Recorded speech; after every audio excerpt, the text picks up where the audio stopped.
오늘은 2021년 사순절의 마지막 주간, 또 종려주일이고요. 또 고난주간이 시작되는 첫날입니다.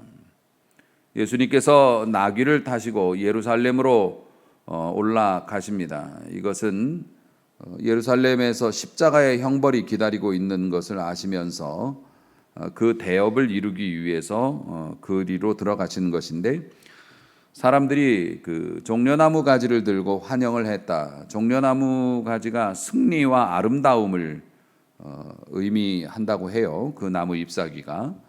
그래서 승리와 아름다움을 상징하는 종려나무 가지를 들고 환영을 해서 종려주일이라고 부르고 있습니다. 한때는 호산나 주일이라고도 했습니다. 사람들이 호산나 다윗의 자손이여 하면서 환영했을 때 말했던 그 호산나를 따서 그렇게 유래가 되어서 호산나 주일이라고도 했고요. 예수님께서 예루살렘으로 입성하신 것은 메시아가 공식적으로 자신의 사역을 감당하시기 위해서 들어가시면서, 이전에는 예수님은 그 마이너처럼 행동하셨죠. 주류로 행동하시지 않았습니다. 그런데 예루살렘으로 입성하시는 순간부터는 왕으로서의 모습, 그리고 메시아 되심을 선포하는 모습을 보이고 계시는 거예요. 그래서 공개적으로 본인이 메시아로 왔음을 선포했고, 또 일주일 후에 있을 죽음이 있지만 그 너머의 부활과 승리를 상징하는 의미로 개선장군처럼 말이 아닌 나귀를 타고 이제 입성을 하셨던 겁니다. 우리 하나님이 하시는 일, 그리고 성령님이 하시는 일, 그리고 예수님이 하시는 일, 이 삼위 하나님의 하시는 일들이 조금씩 이제 다르기는 합니다만은 가장 큰 공통점이 있습니다. 그것은 바로 다가오신다는 겁니다. 먼저 오신다는 겁니다. 항상 그랬습니다. 먼저 다가와 주셨습니다. 예루살렘 입성하신 것도 예수님이 우리에게 먼저 다가오신 것이고요. 우리 인생에서 우리가 힘이 빠져 주저앉아 있을 때도 항상 하나님이 먼저 다가오셔서 손 내밀어 주셨고, 두려움에 빠져 있거나 혹은 욕심의 울타리에 갇혀서 그 안에서 나오지 않고 있을 때도 때가 되면 성령께서 그 울타리를 부수고 들어오셔서 은혜의 길로 이끌어 주시고, 그래서 하나님이 하시는 모든 일들은 항상 찾아와 주시는 역사입니다. 다른 여타 종교들은 우리가 열심히 노력하고 수행해서 올라가고 따고 그리고 찾아내야 되죠. 하지만 찾을 능력도 없고 찾을 의지도 없고 필요성도 못 느끼고 있는데, 그런 우리들에게 기꺼이 찾아와 주시는 것, 그게 하나님께서 우리에게 하시는 일의 가장 큰 특징이라는데, 종려주일도 마찬가지입니다. 사람들이 십자가에 관심도 없고 주님의 희생이 뭔지도 모르고 다 무관심하고 있을 때 주님은 하실 일을 하셨죠. 우리를 위해서. 오늘 예루살렘 입성 광경이 오늘 본문을 통해서 설명되고 있는데요. 이렇게 예수님께서 예루살렘으로 들어오셔서 행하신 일들이 많이 있습니다만은, 요 들어오시는 장면을 통해서도 예수님이 어떤 분이시고 또 우리가 예수님을 만나서 예수 안에 있을 때 어떤 은택을 입을 수 있는지를 상징적으로 몇 가지 가르쳐 주고 계셔요. 그래서 그것을 통해서 오늘 은혜 받기를 원하는 겁니다. 예수님께서 1절과 2절을 보면은 특이하게도 나귀를 구하시는 그 장면에서 나귀를 돈 주고 사시질 않아요. 나귀의 임자가 있는 것으로 나와 있으니까, 들나귀가 아니니까 임자가 있는 나귀인데, 그 나귀를 취하실 때 돈을 주고 사시는 것이 아니라 그냥 끌고 오라고 말씀을 하십니다. 주인 있는 나귀를 끌고 가면 당연히 주인이 왜 가져가냐고 그러겠죠. 그러면 주가 쓰시겠다 하라라고 얘기하면 즉시 보내줄 것이다. 혹자는 주님이 그 나귀를 예약해놨다 이렇게 말하는 사람들도 있겠습니다만은, 아마 예수님을 따르는 추종자였을 것이다라고 나귀의 주인이 아마 그렇게 이제 생각들을 해요. 그런데 중요하신 것은 뭐냐면은 요한복음 4장에도 보면 수가성 여인과 그 우물가에서 대화를 나누실 때도 그 여자를 처음 만났음에도 불구하고 그 여자의 개인 인생사를 다 알고 계셨어요. 예전에는 어땠고 지금은 어떻고 그런 것들을 소상히 다 알고 계셨어요. 그러니까 나귀를 예비하시는 그런 장면을 이렇게 봐도 우리 주님께서는 모든 것을 꿰뚫어 알고 계십니다. 이 사람이 줄지 안 줄지도 알고 계시고, 그리고 필요한 것이 어디 있는지도 알고 계시고, 모든 것을 꿰뚫어 알고 계신단 말입니다. 그래서 우리 주님은 예비의 능력을 가지셨어요. 예비, 준비하시는 능력. 우리 인생이 태어나서 살아가게 되고 주의 은혜 아래서 우리가 이렇게 살고 있습니다만 필요한 것들이 많잖아요. 우리 집 이제 저희 자녀들이, 우리 아이들이 이제 커서 성인이 되었기 때문에 그런 얘기를 해요. 사회생활을 이제 막 경험하고 그러면서 아버지가 지금까지 어떻게 우리를 키우면서 살아왔는지 되게 신기하대요. 자기들이 밖에 나가서 살아보고 돈 벌어보니까 와, 이게 쉽지 않다는 걸 알거든요. 아버지는 어떻게 오늘까지 우리를 키우면서 살았는지 신기하답니다. 저도 신기해요. 어떻게 살아왔는지. 근데 살았어요. 그게 뭐냐면 주님께서 그 굽이굽이 골목골목마다 우리에게 필요한 것들을 이미 다 예비해 놓으신 거죠. 아멘. 비록 우리 계산이 안 나와도 우리 주님께서 우리 인생에 필요한 순간마다 다 필요한 것들을 미리 준비해 놓으셨음을 믿으시기를 바랍니다. 우리 주님은 꿰뚫어 보는 능력이 있으시거든요. 뭐가 필요한지도 알고 계시고 얼마큼 필요한지도 알고 계세요. 그러니까 뭐 없어서 배가 고플 수는 있습니다. 하지만 굶어 죽지는 않아요. 필요한 것들은 주님께서 어떤 상황에서든지 간에 다 준비를 해 놓으셨기 때문에 주님을 믿는다면,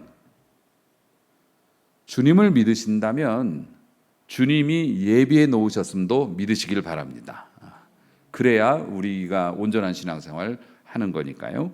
그리고 그 3절 말씀에도 다시 한번 이제 강조가 됩니다마는 제자들이 예수님이 그렇게 말씀하셔요. 나귀와 그 새끼를 풀어서 가져와라 말씀하시면서 누가 무슨 말을 하거든, 왜 가져가냐고 말을 하거든 주가 쓰시겠다 하라.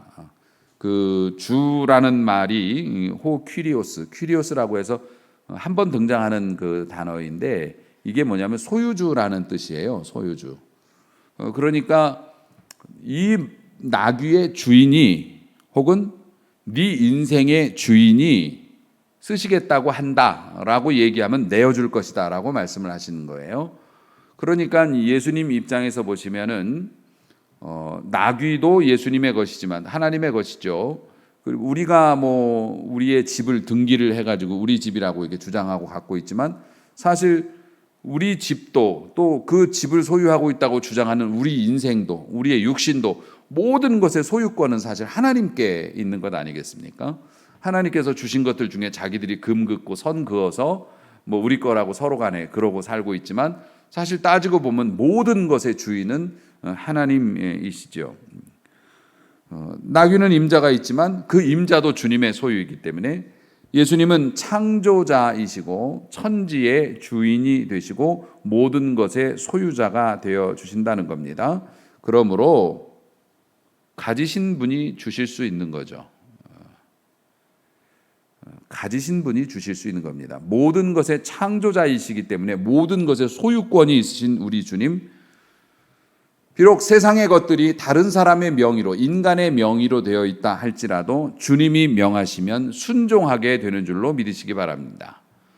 주님이 명하시면 그 사람의 마음도 움직이게 돼 있어요. 그래서 사람을 두려워하지 말고, 소유권을 가진 사람을 두려워하지 말고 모든 것의 주인이 되시는 주님을 기억하며 그 주님이 내 주님이시고 그 주님이 날 사랑하시고 그 주님이 내 편 되어 주심으로 그 주님이 소유자 되신다는 것을 기억하시면서 물론 사람하고 협상도 해야 되겠지만 주님의 허락을 받으면 됩니다. 그러면 주님께서 필요할 때 가장 아름답게 알맞게 공급해 주실 수 있다. 그러므로 오늘 종려주일 이 예수님의 입성하시는 장면을 보면서 우리 주님은 예비의 능력을 가지신 분이시다. 또한 우리 주님은 모든 것의 소유권자이시다. 그러므로 주를 만난 자는 줄이지 않게 된다는 사실을 함께 믿을 수 있게 되기를 축복합니다. 예수님께서 이렇게 희한한 방법으로 사실 그 전까지는 걸어오셨거든요.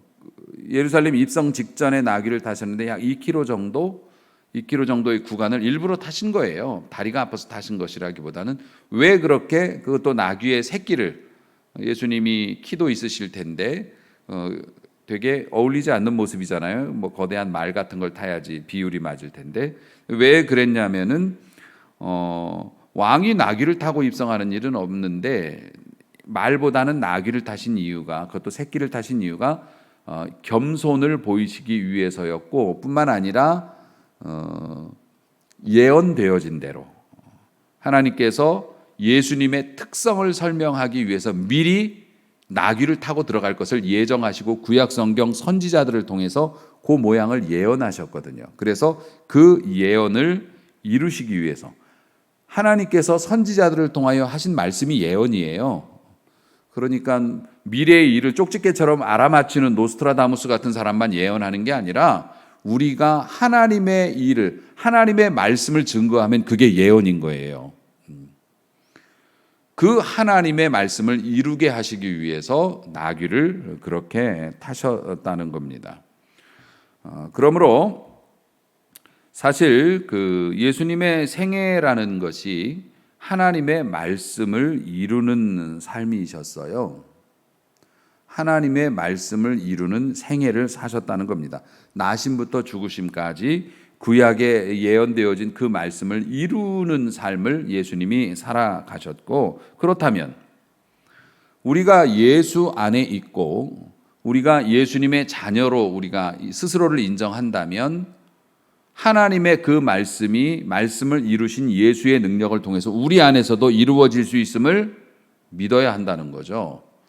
예수님께서 말씀을 이루기 위해서 평생을 사셨고 그 예수를 믿는 우리를 통해서도 그 능력을 주신다 하셨으니까 우리의 삶에서도 하나님의 말씀이 이루어진다. 아멘.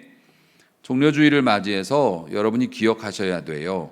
하나님의 말씀이 주님을 통해서 내 삶에서도 이루어진다. 그러면 하나님의 말씀이 어떤 나에게 의미가 있나?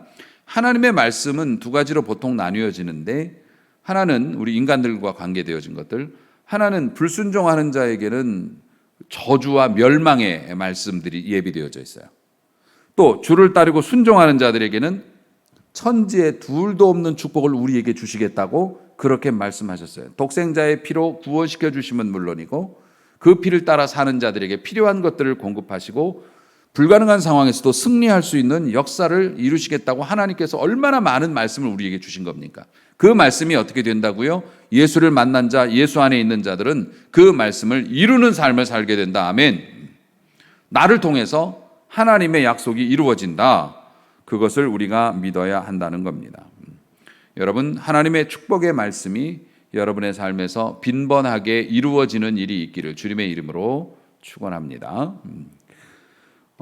뿐만 아니라 5절 말씀을 우리가 힘입어 보면은 그 예수님께서 나귀를 타고 입성하신 것이 그 개선 장군의 입성과는 좀 다르죠. 다시 말해서 이 땅에 평화를 주시기 위해서 시온의 딸에게 이르기를 내 왕이 내게 임하나니 그는 겸손하기 때문에 나귀, 그것도 멍에를 매는 그 짐승의 새끼를 탔다, 이렇게 말씀하시는 거예요. 뭐 하러 오신 겁니까? 너의 왕이 임하는데 그 왕이 어떤 왕이냐면 평화를 주기 위해서 우리에게 오시는 왕이라고 하시는 겁니다. 그런데 이사야서 9장 6절에 보면 보통 일반 세상의 왕들은 평화를 주는 방법이 뭐냐면 전쟁이었습니다. 우리를 괴롭히는 것들을 가서 아주 박살을 내는 거죠. 더 이상 괴롭히지 못하게 팔을 꺾어버리는 거죠. 그런데 주님께서 우리에게 평화를 주시는 방법을 이사야 9장 6절에서 이렇게 예언되어져 있어요. 그가 징계를 받음으로 우리가 평화를 누리고 이렇게 되어져 있습니다. 주님께서는 스스로 징계를 받으심으로 우리에게 평화를 주시겠다고 말씀을 하시는 겁니다. 주님의 평화의 방법이고 그게 우리 그리스도인들이 살아가야 하는 방법이기도 합니다. 그래서 우리 그리스도인들은 싸워서 이기기보다는 우리가 섬겨서 이겨야 하는 것이에요. 그것이 우리 안에 오늘 평화의 왕으로 오신 주님을 맞이하는 우리들의 삶의 뿌리를 내릴 수 있게 되기를 소망합니다. 예수님께서 제자들에게 가셔서 제일 부활하신 다음에 첫 번째 하신 말씀도 샬롬이었어요. 평화가 있기를 바란다. 그러니까 예수님께서 사람들에게 제일 필요한 것은 평화다라고 인지를 하시고 말씀을 하신 것이에요. 우리 인생도 그렇지 않습니까? 더 먹을 수도 있고 덜 먹을 수도 있고 많이 가질 수도 있고 좀 적게 가질 수도 있지만은 마음 편히 사는 게 제일 좋죠. 마음 편하게. 예수님이 우리에게 주시기 위해서 그렇게 힘든 과정을 거쳐 오신 것이 평화를 주시기 위해서 오신 것인데 그 평화를 주시는 방법이 뭐였다고요? 채찍에 맞고 징계를 받음으로 우리에게 평화를 주셨다고요. 그러므로 에베소서에서 사도 바울도 마찬가지고 다른 사도들도 마찬가지지만 믿는 사람들이 이렇게 나가서 발톱 손톱을 세우고 혹은 힘을 휘두르면서 사역을 하신 분들은 아무도 없어요. 그저 겸손하게 순종하면서 엎드려 기도하면서 하나님의 일들을 해 나갔지만은 세상의 권력을 휘두르고 폭력을 휘둘러서 대업을 이루었던 어떤 왕이나 어떤 사람들보다도 더 놀랍고 광범위하고 오래가는 역사를 지금도 일으키고 있지 않습니까?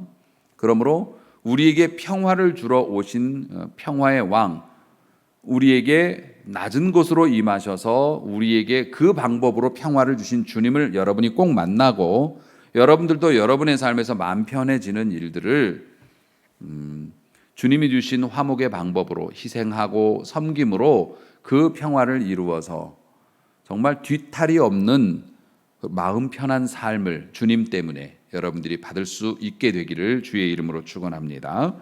바울이 예수님께서 십자가를 통해서 이루신 가장 대표적인 사역을 표현할 때 화목이라고 그랬어요.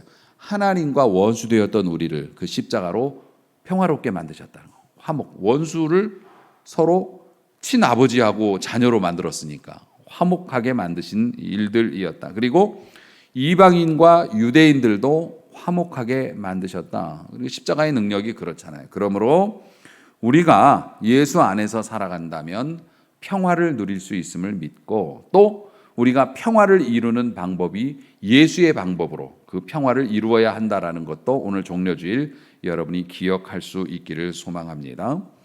예수님이 가지신 그 성품 중에 두드러진 특징이 겸손이셨어요. 겸손으로 평화를 또 이루셨죠. 예루살렘 입성할 때도 겸손하여서 나귀의 새끼를 탔다 이렇게 예수님을 섬기는 자들도 겸손해야 돼요. 예수님을 섬기는 자들 겸손해야 되는데 겸손이 굉장히 어려운 것이죠. 거지들끼리도 자기들끼리 또 높은 사람 낮은 사람 정해서 거들먹거린답니다. 사람이 겸손하고자 하는 것은 마음만 먹어서 되는 것이 아니고 필요성이 있다고 되는 게 아니고 겸손도 능력이 있어야 돼요. 마음에 힘이 있어야 되고 순간순간 깨달음이 주어져야 되고 그래서 스스로를 낮출 수 있는 힘을 가질 때 이게 겸손할 수 있는 건데 겸손이 능력이란 말입니다. 사실은. 그런데 그 능력을 누가 주십니까? 예수님이 우리에게 주실 수 있습니다. 그래서 예수님을 만난 사람들은 예수 안에 사는 사람들은 갈등과 고통에서 벗어나는 것이 첫 번째 혜택입니다. 잘 되는 것도 있고 그렇지만 예수 안에 깊이 들어가서 예수님을 만나고 경험하면 제일 먼저 경험하게 되는 게 갈등과 고통에서 벗어나는 거예요. 왜냐하면 겸손의 능력이 생기기 때문에 이전 같으면 치받을 일도 이게 예수의 은혜로 말미암아서 마음에 힘이 생겨서 한 번 더 참아요. 그럼 조용해지는 거거든요. 그것이 쌓이면 신뢰가 생기는 거고 그렇기 때문에 나도 모르게 내가 예수 안에 있다 한다면 주변이 조용해지는 은혜를 누립니다. 겸손의 능력이 내 안에 발휘되어지기 때문에 그렇다는 겁니다.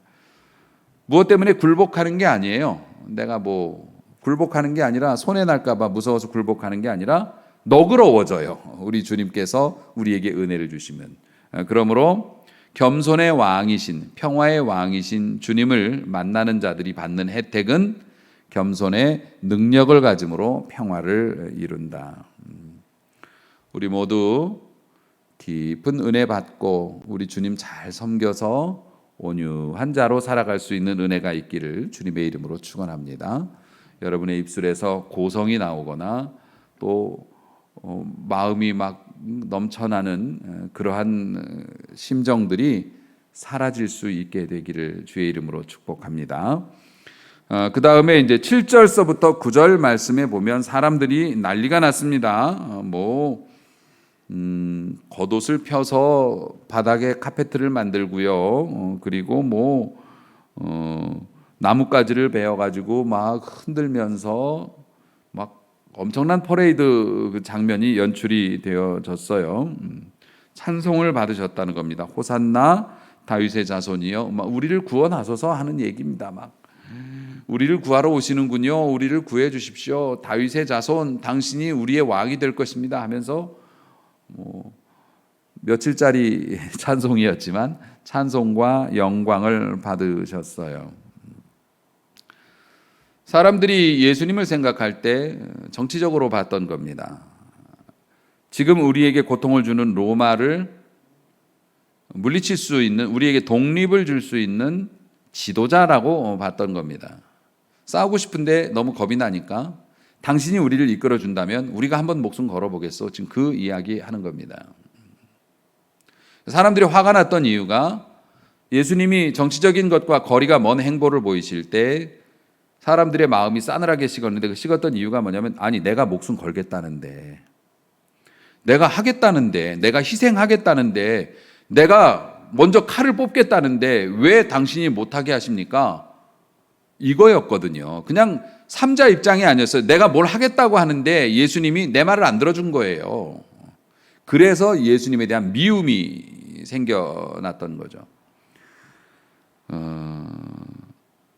예수님을 정치적으로 생각했던 이 사람들이 예수님께서 자신들과 뜻이 다르다는 걸 알고 5일 만에 획 하고 돌아서죠. 그래서 호산나를 했던 그 입에서 못 박아라가 나온 겁니다. 빌라도의 법정 안에서 심지어는 살인 강도 바라바, 한 사람을 놔주는 관례가 있는데 제일 그 파렴치하고 흉악한 범죄자를 내세웠어요. 그러니까 그 빌라도가 생각이 있었던 거죠. 설마 니들이 이런 살인자 바라바를 놔주라 그러겠어? 아무리 니들이 미워도 예수라고 하는 사람이 무슨 어디 범죄를 저지른 것도 없고 그냥 니들이 싫어하는 것 같은데, 그래도 설마 살인자를 풀어주라고는 안 하겠지 하면서 예수님 풀어주고 싶어서 바라바하고 이렇게 내놓은 거거든요. 근데 인간이 얼마나 무지하고 잔혹하냐면, 그냥 내가 싫으면 살인자 풀어주라 그러는 게 인간이에요. 인간의 그런 잔혹함이 아주 적나라하게 드러나는 거죠. 그냥 싫어, 차라리 살인자가 나오는 게 나아. 지금 그렇게 얘기한 겁니다. 정치적으로 죄를 범한 일도 없고 자신들이 믿었다가 실망했다는 이유만으로 조두순하고 예수하고 누구 풀어줄까 그랬더니 조두순 풀어주라고 한 게 인간들이라고요. 우리들이라고요. 미안합니다. 이 설교 시간에 실명을 언급을 해서. 그게 우리들의 마음입니다. 그래서 매일매일 기도하고 매일매일 엎드리지만 매일매일 하나님 앞에서 죄송스러운 게 우리의 마음이에요. 그렇게 간사할 수가. 우리가 예수를 만난 우리가, 종려주일에 또 우리에게 오시는 우리 주님을 맞이하는 우리가, 그리고 예수의 은혜 아래 살아왔던 우리가 알아야 할 마지막 한 가지가 있습니다. 좋으나 힘드나 예수님을 부인하지 않고 살아가는 자가 될 수 있기를 주의 이름으로 축복합니다. 저도 여러분도 주를 부인하지 않고 예수님을 만난 사람들이 많이 있었습니다. 당시에 소문을 들은 사람도 있었고 실제로 본 사람도 있었고 더구나 기적을 맛본 사람들, 경험한 사람들도 있었고 기적이 일어나는 걸 옆에서 본 사람들도 굉장히 많았습니다. 하지만 많은 사람들이 그럼에도 불구하고 예수님을 죽이라고 외쳐댔습니다. 자기 마음에 안 든다고. 예수를 우리가 믿었습니다. 예수님을 믿었기 때문에 힘든 것도 있습니다. 예수님의 말씀대로 살려니 손해가 날 것 같은 일들도 있을 수 있습니다. 심지어는 예수님이 나를 섭섭하게 하셨다라고 마음을 먹을 수도 있습니다. 내가 하겠다는데, 나에게 이 문제 해결시켜 주시면 내가 열심히 하겠다는데 그것도 안 들어주시나? 기대했는데, 내 인생 한번 꽃 피워보고 싶었는데, 다시 한번 일어나고 싶었는데 예수님이 그거 안 들어주신다 해서, 내가 정당한 요구한 것 같은데 안 들어주셨다 해서 서운할 수도 있을 겁니다. 그래도 등을 보이는 성도 되지 않기를 소망합니다. 예수 안에 깊은 은혜 가운데 있으면 예수님이 주시는 예비의 능력이나 예비의 은총이나 또 예수님이 주시는 주인 되심, 그래서 모든 것의 주인이 되시는 주님께서 허락하시는 축복이나 또 우리에게 주시는 하나님의 말씀을 이루는 그런 능력들이나 이런 것들도 좋지만은, 사실 예수를 따르고 믿는 사람들이 가장 오랫동안 갖고 뺏기지 말아야 할 것이 등을 보이지 않는 능력일 거라고 생각합니다. 주를 사랑하기 때문에 내게 손해가 되어도 설령 주님 때문에 죽을지언정 내가 등을 보이지는 않겠습니다 라고 여러분들이 결심하신다면, 종려주일 우리를 위하여서 죽음을 예비하시기 위해서 우리에게 오신 주님께 종려나무까지 시드는 것보다 훨씬 더 좋은 선물이 될 수 있을 줄로 믿습니다. 제가 주님께 해드릴 수 있는 것은 거의 없지만 등을 보이지는 않겠습니다. 그런 은혜가 주를 따르고 주를 사랑하는 여러분들에게 꼭 있으시기를 주의 이름으로 축복합니다. 하나님의 때가 되면 예비하시는 주님을 만나게 될 줄로 믿습니다. 또 모든 것의 주인이신 주님께서 필요할 때마다 아끼지 않고 여러분에게 채워 주실 줄로 믿습니다. 또 하나님의 말씀을 이루어서 여러분의 삶에 복이 오는 것을 제가 볼 수 있게 되기를 소망합니다. 평화를 이루시는 주님을 따라서 평화를 이룩하는 자로 겸손하게 살아가면서 여러분이 마음 편해질 수 있는 은혜도 있기를 소망합니다. 무엇보다 어렵거나 힘들거나 또 즐거운 날이어도, 또 혹은 내게 아무 부족함이 없이 모든 것이 채워진다 할지라도 그래도 주님을 향해서 등을 돌리지 않는 착한 성도로 우리 모두가 살아갈 수 있게 되기를 소망합니다. 이러한 모든 능력이 주님을 제대로 만나고 주 안에서 거하는 자에게 주어지는 은총입니다. 그러므로 우리가 꼭 주님을 붙잡고 주님을 따라가면서 이 모든 예비하신 은혜 속에서 함께 오래오래 살아갈 수 있게 되기를 주님의 이름으로 축원합니다. 기도하시겠습니다.